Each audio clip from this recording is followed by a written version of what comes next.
seja bem-vindo! Hoje é quinta-feira, dia 17 de março de 2022. Você acompanha agora as notícias da região e do mundo. Confira na edição de hoje. O Porto do Rio Grande foi considerado o mais eficiente do Brasil na abordagem administrativa, listado entre os top 50 mundiais. Primeira edição do ano tá na mesa. Cresce a adesão à pista automática nas praças da Ecosul. Governo do estado desobriga o uso de máscaras. Ministério da Saúde avalia medidas para reclassificar a pandemia de Covid-19 para endemia. Aumento dos preços no Brasil devido à guerra na Ucrânia. E ainda sobre economia, a inflação medida pela Fundação Getúlio Vargas. Essas notícias você acompanha agora no Informe Região.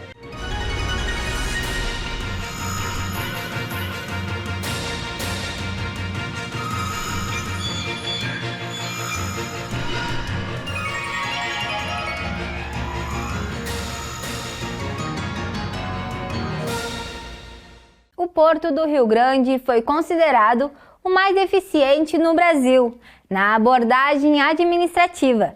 Listado entre os 50 melhores do mundo, os dados foram apresentados pelo Índice Global de Desempenho Portuário de Containers. Rio Grande está entre os 50 melhores do mundo, apontou o Índice Global de Desempenho Portuário de Containers divulgado recentemente pelo Banco Mundial.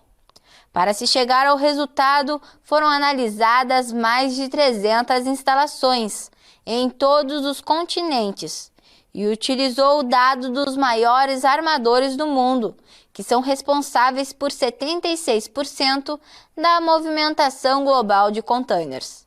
De acordo com o site Portos e Navios, o CPPI foi construído com base em duas metodologias diferentes.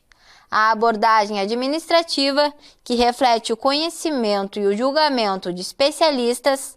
A segunda é a abordagem estatística, fazendo uso da análise fatorial. O Porto do Rio Grande foi considerado o mais eficiente do Brasil na abordagem administrativa, listado entre os top 50 mundiais. O Tecom Rio Grande iniciou suas atividades no ano de 1997.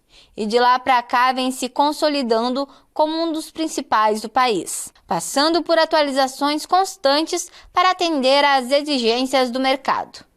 Ocorreu ontem no Palácio do Comércio a primeira edição do ano da reunião promovida pela Federação de Entidades do Rio Grande do Sul, conhecida como Tá na Mesa. Vamos conferir agora. O governador Eduardo Leite abriu ontem a primeira edição do ano do Tá na Mesa, tradicional reunião-almoço promovida pela Federação de Entidades Empresariais do Rio Grande do Sul. O Salão Nobre do Palácio do Comércio, no centro da capital, ficou lotado para a palestra. O Rio Grande do Sul virou o jogo sobre as medidas que viabilizaram o ajuste de contas do Estado e os investimentos históricos que estão sendo promovidos por meio do Programa Avançar. Também acompanharam o evento o vice-governador Ranolfo Vieira Júnior e secretários de Estado. O polo rodoviário de Pelotas obteve um aumento no tráfego nas pistas automáticas. Os dados divulgados pelo setor da operação da concessionária são referentes ao ano de 2019, em relação a 2021. Confira. Dados do setor de operações da concessionária apontam que em outubro de 2019 foram 85 mil veículos desta categoria circulando pelas pistas automáticas do Polo Rodoviário Pelotas.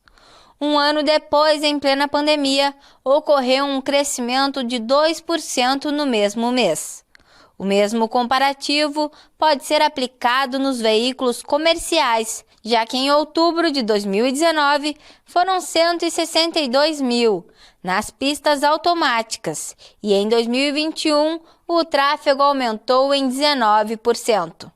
Facilidade, agilidade e segurança resumem o sistema de pistas de pagamento automático de pedágios nas praças de pedágio da Ecosul, por meio de um dispositivo eletrônico instalado no para-brisa do veículo. O sistema permite a passagem pelas praças do pedágio, com a abertura automática das cancelas. Com a tecnologia de radiofrequência, o sistema identifica o veículo que passa numa velocidade máxima de 40 km por hora. Abre a cancela e envia a informação para os computadores da empresa, que administra o serviço. A cobrança é feita posteriormente através de débito em conta ou cartão de crédito. Foi publicado ontem pelo governo estadual o decreto que desobriga o uso de máscaras em espaços públicos ou privados ao ar livre. A decisão se baseou na redução de internações e no avanço da vacinação do estado. O governo do estado publicou na noite de ontem, em segunda edição do Diário Oficial, o Decreto Estadual 56.422, que desobriga o uso de máscara para circulação ou permanência em vias públicas ou em espaços públicos ou privados ao ar livre. A norma foi elaborada com base em posicionamentos técnicos do Centro Estadual de Vigilância em Saúde e do Comitê Científico de Apoio ao Enfrentamento à Pandemia. O presidente Jair Bolsonaro afirmou ontem que o ministro da Saúde, Marcelo Queiroga, deverá decretar até o final desse mês a mudança de status da Covid-19, de pandemia para endemia. Mas essa classificação só pode ser feita pela Organização Mundial da Saúde. Em entrevista a uma emissora local do estado do Rio Grande do Norte, o presidente informou que o ministro da Saúde, Marcelo Queiroga, pode editar uma resolução de rebaixamento de status. O ministro tem conversado na Câmara de Deputados, parlamentares e também o Supremo para decidir a mudança. Além de impactos administrativos, sair de uma pandemia para a endemia pode, por exemplo, fazer com que o uso de máscaras não seja mais obrigatório. Neste caso, cabe aos estados e municípios a decisão de suspender ou não. A economia global está sofrendo as consequências da invasão russa à Ucrânia, que tem feito subir os preços dos alimentos e da energia na América Latina e no Caribe, aumentando a inflação. O alerta foi feito pelo FMI. A guerra da Ucrânia se desenrola bem longe da América Latina e Caribe, mas afeta os preços por aqui. O Fundo Monetário Internacional advertiu que o conflito está elevando os preços dos alimentos e da energia.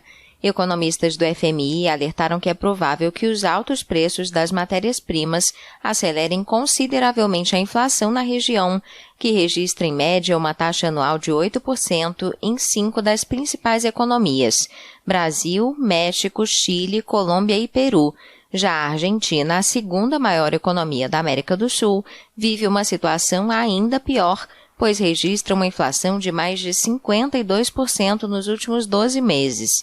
A crise obrigaria os bancos centrais a incrementar o combate à inflação, um flagelo que corrói o poder de compra dos salários e acaba afetando a demanda. Rússia e Ucrânia são grandes produtores de matérias-primas e as interrupções no comércio destes produtos e o temor de uma escassez de grãos, por exemplo, fizeram os preços dispararem nos mercados mundiais, especialmente no caso das commodities energéticas como petróleo e gás natural. O custo de alguns alimentos também aumentou após a alta do preço do trigo, já que os dois países representam cerca de 30% das exportações mundiais do cereal. O Índice Geral dos Preços medidos pela Fundação Getúlio Vargas registrou inflação de 1,18% em março deste ano. Com o resultado, foi acumulada a taxa de 5,2% neste ano. A taxa medida em março é inferior às observadas em fevereiro deste ano, de 1,98%, e em março de 2021, que ficou em 2,99%. Em 2022, até o momento, o IGP-10 está na casa de 5,02% e de 14,63% em 12 meses. A queda da taxa de fevereiro para março foi puxada pelo Índice de Preços ao Produtor Amplo, IPA, e pelo Índice Nacional de Custo da Construção, INCC.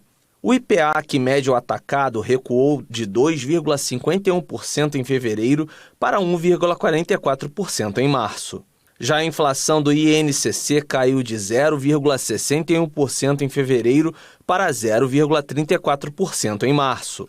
Por outro lado, o índice de preços ao consumidor, IPC, que mede o varejo, teve alta na taxa da inflação, ao passar de 0,39% para 0,47% no período. E com essas informações, encerramos o Informe Região desta quinta-feira.